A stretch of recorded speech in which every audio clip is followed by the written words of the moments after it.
ఇంత అనకాపల్లి నడిబొడ్డున ఇన్ని దేవాలయాలు ఉన్నాయి. ఈరోజు రేపు 8వ తారీఖున నూకలమ్మ అమ్మవారి నూతన ఆలయ ప్రతిష్ఠ జరుగుతూ ఉంది, ప్రారంభం. ₹1 ఇచ్చారా వీళ్ళు? ఆ రోజు నేను మంత్రిగా, జగన్మోహన్ రెడ్డి గారు ముఖ్యమంత్రిగా 10 కోట్ల రూపాయలు పెట్టి నిర్మించినటువంటి ఘనత వైఎస్ఆర్ కాంగ్రెస్ పార్టీ ప్రభుత్వానికి. వీరు సనాతన ధర్మం గురించి, దేవాలయాల గురించి, ధార్మిక సంస్థల గురించి, దేవాలయాల భూముల గురించి ఓ పక్క ప్రవచనాలు చెప్తూ ఉంటారు కూటమి పార్టీ నాయకులు. చెప్పేవన్నీ శ్రీరంగ నీతులు, చేసేవన్నీ ఏం పనులు మీ అందరికీ తెలుసు.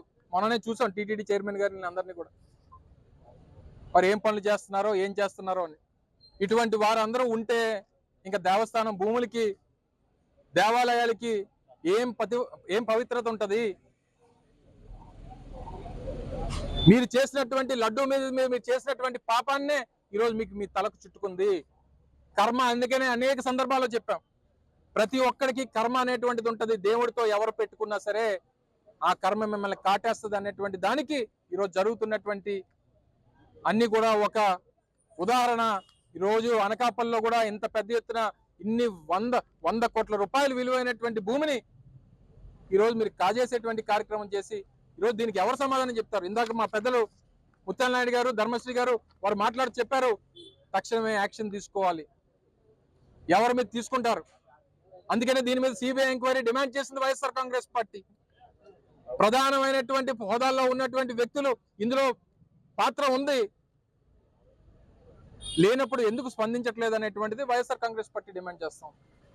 అలా ఎండోమెంట్ డిపార్ట్మెంట్ స్పందించదు, తప్పు చేసినటువంటి రెవెన్యూ డిపార్ట్మెంట్ తప్పును సరిదిద్దుకోదు, ప్రభుత్వ భూముల్ని, దేవస్థాన భూముల్ని కాపాడాల్సినటువంటి ప్రజాప్రతినిధులు స్పందించరు. పైన ఉన్నటువంటి ప్రభుత్వం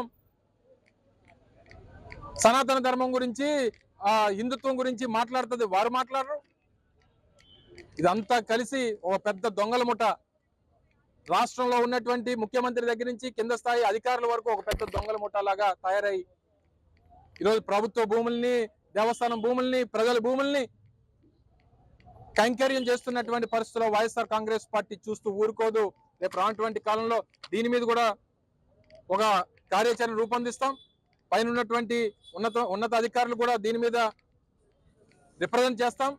స్పందించకపోతే అవసరమైతే న్యాయస్థానానికి వెళ్ళైనా సరే దీని మీద పోరాటం చేసేటువంటి బాధ్యత వైఎస్ఆర్ కాంగ్రెస్ పార్టీ తీసుకుంటుంది. నిన్నే మా సోదరులు భరత్ గారు కూడా ఈ విషయాలన్నీ కూడా చాలా క్లియర్ గా మీతో అందరితో మాట్లాడారు.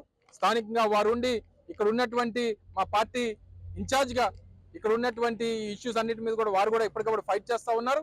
తప్పకుండా వారందరం కలిసి రేపు రానటువంటి కాలంలో జిల్లా నాయకత్వం అంతా కూడా ఇది ఇక్కడ ఒక దగ్గర కాదు, ఎక్కడ జరిగినా సరే జిల్లా నాయకత్వం అంతా కలిసి ఈ ప్రాంతంలో భూముల్ని కాపాడాల్సినటువంటి బాధ్యత ప్రతిపక్షంగా వైఎస్ఆర్ కాంగ్రెస్ పార్టీ మీద, జగన్మోహన్ రెడ్డి గారి నాయకత్వంలో ఇవన్నీ చేస్తూనే ఉంటాం అనేటువంటి విషయాన్ని మరొకసారి ఈ సందర్భంగా తెలియజేస్తూ ఆర్డీఓ గారు ఇచ్చినటువంటి ఈ కాపీని కూడా మీ అందరికీ సర్క్యులేట్ చేస్తాం. దయచేసి దాని మీద ప్రభుత్వ అధికారుల్ని, ప్రజాప్రతినిధుల్ని వారి స్పందన కూడా దయచేసి తీసుకోమని చెప్పి మీ ద్వారా కోరుతా ఉన్నా. Thank you.